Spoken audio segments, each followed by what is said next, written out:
Latest episode দেখুন একদম add free.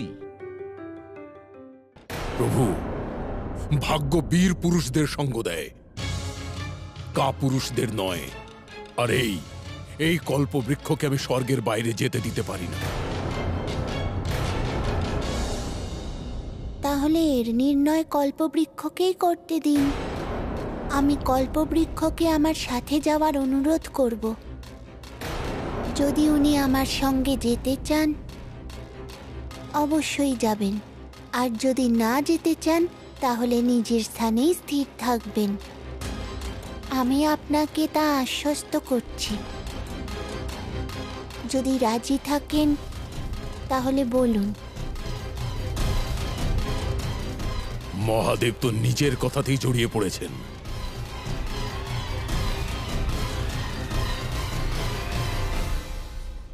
আমি রাজি। হয়তো ইন্দ্রদেবের এটা জানা নেই যে পুরুষ আর প্রকৃতি প্রভু আর মা পার্বতীর যথার্থ স্বরূপ। আমার পূর্ণ বিশ্বাস যে প্রভুর জন্য এই কার্য অসম্ভব হবে না।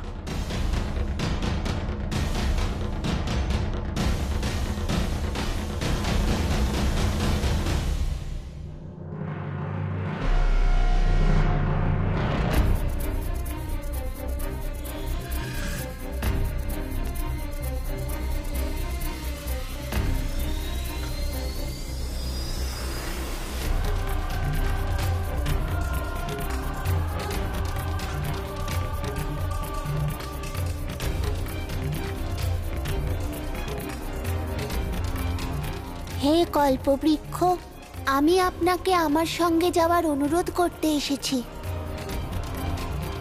আপনি কি যাবেন আমার সঙ্গে?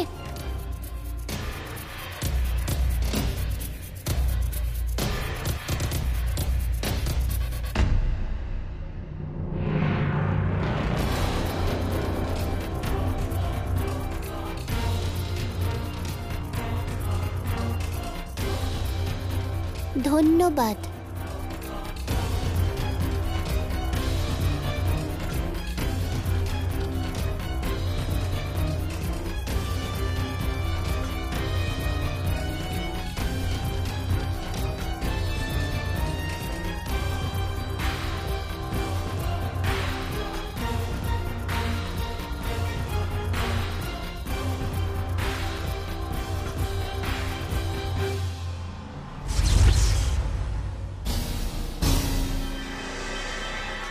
দেবতাগণ, যে কোনো পরিস্থিতিতেই আমরা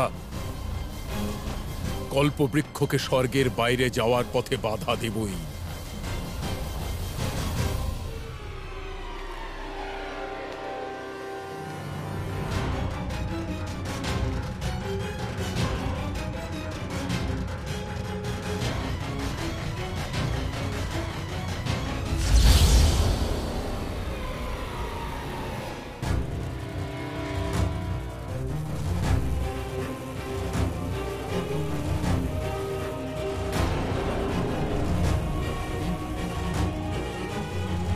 প্রভু, আপনি নিশ্চিন্ত মনে এখান থেকে কল্পবৃক্ষকে নিয়ে যান প্রভু।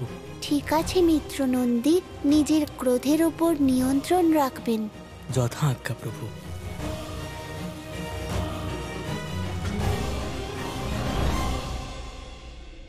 নন্দী, আমার পথে বাধা সৃষ্টি করে তুমি ভালো করলে না। পথে বাধা সৃষ্টি করতে আমি বাধ্য ছিলাম দেবরাজ।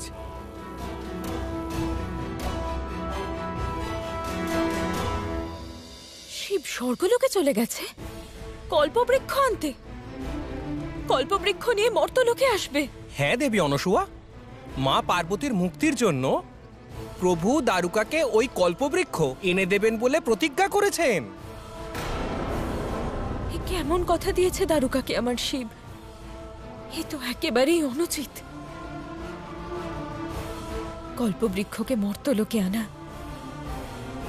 মানে হলো সৃষ্টির সর্বনাশকে আমন্ত্রণ জানানো, প্রকৃতির নিয়মের উল্লঙ্ঘন করা। ঋষিবর, আমায় শিবকে কল্পবৃক্ষের মাহাত্ম্য আর তার ব্যাপারে সবকিছু জানাতে হবে।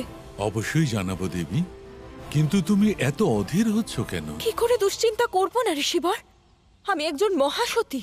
সংসারের কল্যাণের ব্যাপারে ভাবাও আমার ধর্ম। আপনি তো সব জানেন ঋষিবর। কল্পবৃক্ষকে স্বর্গলোকে স্থাপন করার কারণ কি? এমন পবিত্র বৃক্ষ যা মনুষ্য আর অসুরদের যোগ্যই নয়। ঠিকই বলছো তুমি, কিন্তু মহাদেব তো সর্বজ্ঞ, উনি ত্রিকালদর্শী। ওনার কাছে কিছু কি গোপন থাকে? ঋষিবর, মহাদেব সর্বজ্ঞানী। আমার শিব নয়, আমার শিব তো অবোধ শিশু।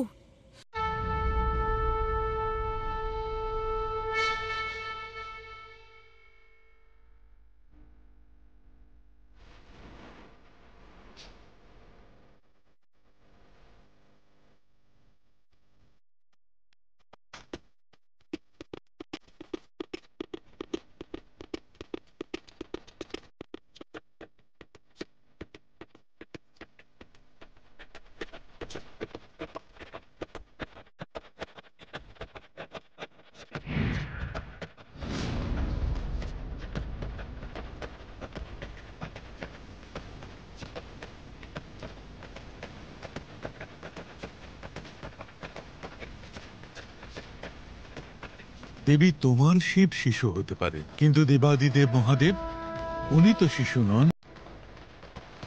আমার সম্পূর্ণ বিশ্বাস যে এই লীলা মহাদেবই রচনা করেছেন।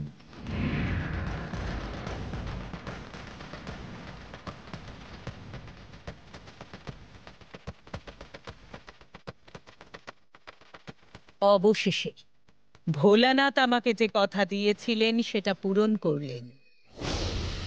কল্পবৃক্ষ নিয়ে এসেছেন। এবার আমার সমস্ত স্বপ্ন আর আমার প্রত্যেক ইচ্ছা পূরণ হবে। এই জগৎ সংসারে এর চেয়ে বড় ঘটনা কখনো ঘটেনি, যার সাক্ষী দেবী আপনারা হলেন। কিন্তু আজ আমার এই ঐতিহাসিক বিজয়ে সাক্ষী হবেন আপনারা তিন দেবী।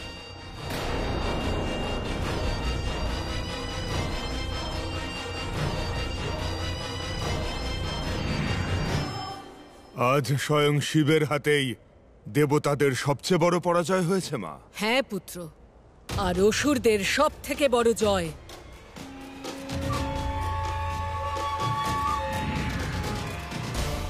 দেবতাদের এই কল্পবৃক্ষ এবার চিরকালের জন্য আমাদের অসুরদের হয়ে যাবে। আমাদের কাছে এক আনন্দের মুহূর্ত মা, আনন্দময়। হ্যাঁ দাদা, এবার সবাই হবে তোমার দাস, আর এই সম্পূর্ণ ব্রহ্মাণ্ড তোমার হাতের মুঠোয়।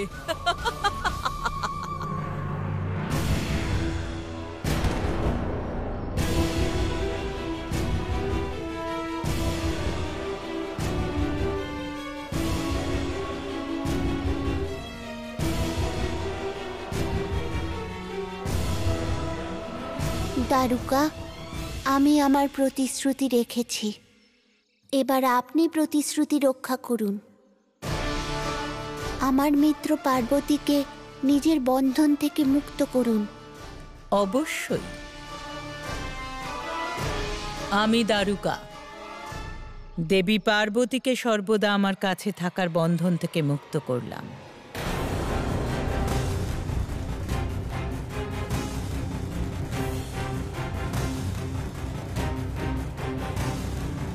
কিন্তু বিপদের সময় যখন আমি ডাকব, আপনার সমস্ত কার্য ছেড়ে আমাকে রক্ষা করতে আসতে হবে।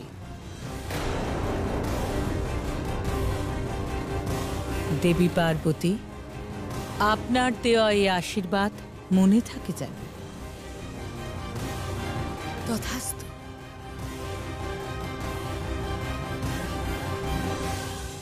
এখন থেকে এই বৃক্ষ আপনার হলো।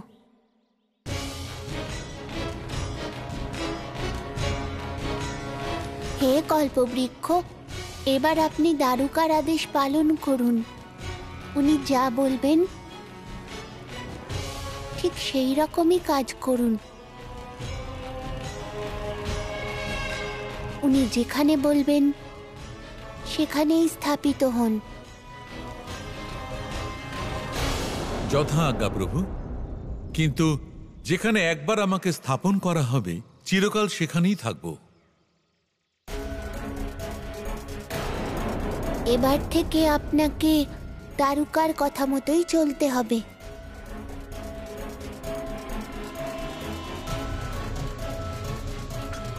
তোমার স্বভাবে আমার কোনো আপত্তি নেই কল্পবৃক্ষ।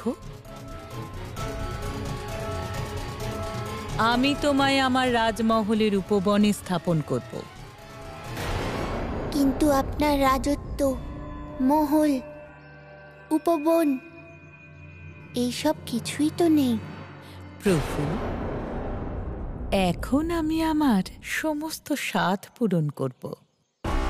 এবারে আমার সমস্ত ইচ্ছা পূরণ করবে এই কল্পবৃক্ষ।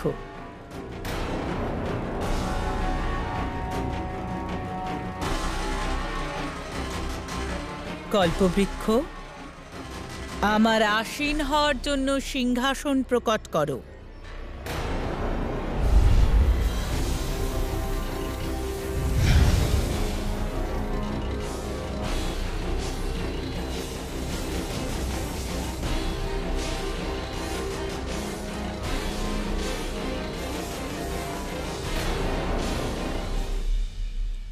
আনন্দদায়ক, প্রসন্ন হলাম। দেখলেন প্রভু, এখন কোনো জিনিসেরই অভাব থাকবে না আমার জীবনে। কল্পবৃক্ষ, সেবক আর সেবিকা প্রস্তুত করো।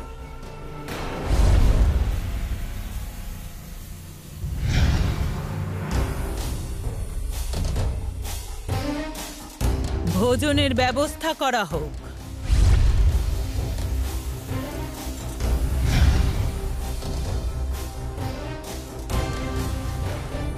এবারে রাজ্য দাও, প্রাসাদ দাও, উপবন দাও।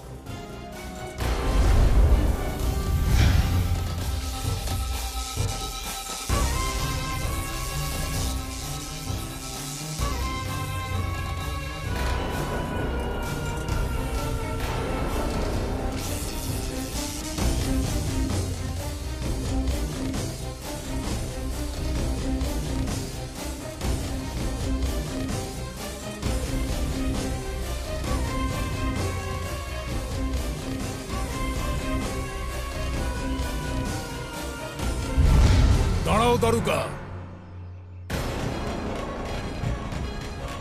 প্রভু, দেখলেন তো, যা ভয় পেয়েছিলাম তাই হলো। দয়া করে বাধা দিন ওকে। এখন দারুকাকে বাধা দেওয়ার অধিকার আমাদের কারোর নেই দেবরাজ। কারণ এখন কল্পবৃক্ষ দারুকার হয়ে গেছে। ওনার নিজের ইচ্ছে মতো কাজ করার পূর্ণ অধিকার আছে।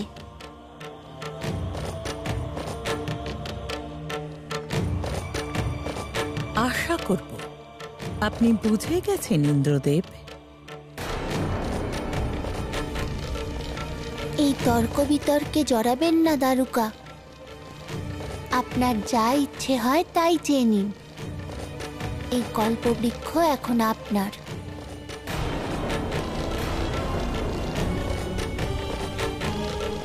এবারে আমি কি চাইবো? কি চাইবো তোমার কাছে কল্পবৃক্ষ? হ্যাঁ, ধন সম্পদ, ধন সম্পদ চাই। না না, ধন সম্পদের তো সীমা আছে।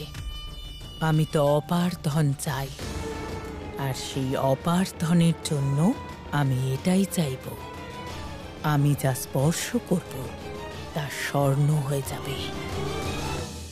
কল্পবৃক্ষ, আমি যা স্পর্শ করব তা যেন স্বর্ণে পরিবর্তিত হয়।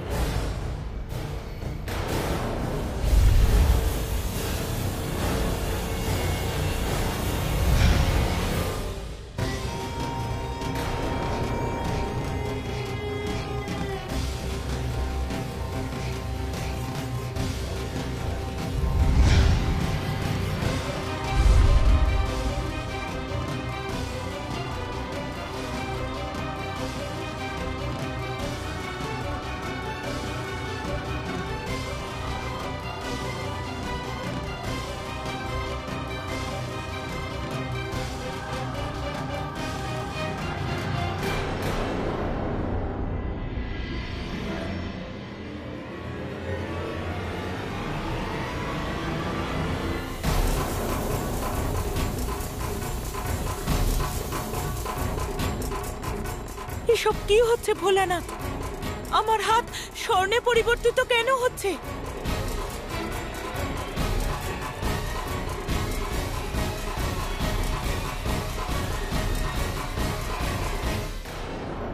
কল্পবৃক্ষ আপনার চাওয়া ইচ্ছেকে পূরণ করে নিজের দায়িত্ব পালন করছেন। এবারে আপনার সম্পূর্ণ শরীর সোনার হয়ে যাবে দারুকা। না ভোলানাথ, এটা থামান। আমি নির্জীব হতে চাই না, আমি স্বর্ণে পরিবর্তিত হতে চাই না। এটা থামান। এখন আমি ওনাকে কিছুই বলতে পারবো না দারুকা, আর না আমি কিছু করতে পারবো। আপনাকে আপনার ইচ্ছা স্বয়ং জানাতে হবে কল্পবৃক্ষকে।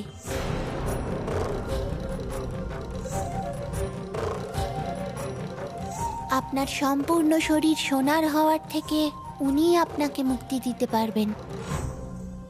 কল্পবৃক্ষ, তোমার আশীর্বাদ থেকে আমাকে মুক্ত করো, আর নিজের থেকেও। আমি কিচ্ছু চাই না তোমার কাছে, আর তোমাকেও চাই না।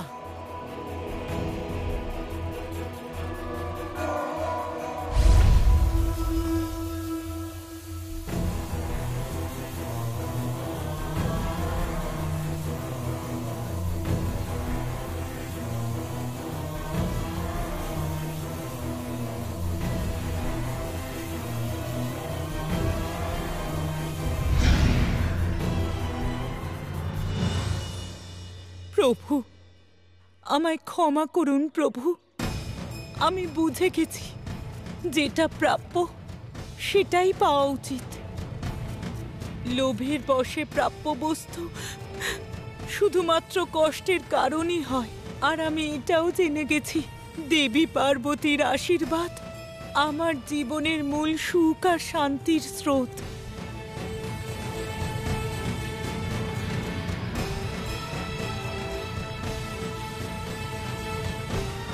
আমায় ক্ষমা করে দিন দেবী পার্বতী। আপনার আশীর্বাদের যে অনুচিত ব্যবহার করেছি তার জন্য ক্ষমা করে দিন দেবী পার্বতী, ক্ষমা করে দিন, ক্ষমা করে দিন।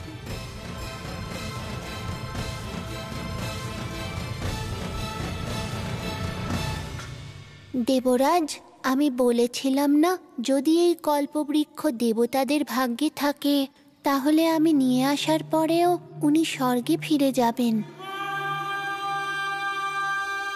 এবার আপনি ওনাকে স্বর্গে নিয়ে যান দেবরাজ।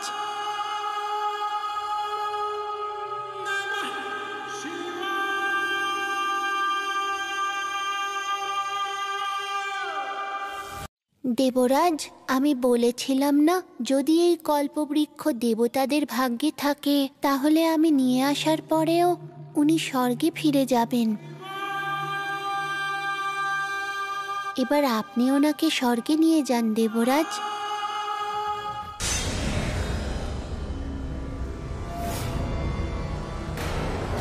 এ কি করলো এই মূর্খ দারুকা? হাতে এসে যাওয়া কল্পবৃক্ষ ফিরিয়ে দিল। আমাদের সৌভাগ্যে গ্রহণ লাগিয়ে দিল দাদা। আমাদের স্বপ্ন স্বপ্নই রয়ে গেল। আপনার স্বপ্ন সত্যি হবেই মা, আর সেটা পূরণ করবে আপনার পুত্র তারকা। আমার স্বপ্নকে পূরণ করার জন্য কল্পবৃক্ষের এখানে থাকা আবশ্যক পুত্র, কিন্তু ও তো চলে যাচ্ছে। কোথাও যাবে না মা, আমি ওই ইন্দ্রকে কল্পবৃক্ষ নিয়ে যেতে দেব না। আমার নির্মিত চক্রব্যূহে স্থাপন করব এই কল্পবৃক্ষকে।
শিশু ভোলানাথ কল্পবৃক্ষ দেখে দ্বারকা ভীত হতে পারে, কিন্তু ত্রিলোক বিজেতা তারকাসুর হবে না। কল্পবৃক্ষকে অসুরদের হওয়া থেকে কেউ আটকাতে পারবে না, কোনো দেবতার শক্তি বা শিশু ভোলানাথ তুমি নিজেও।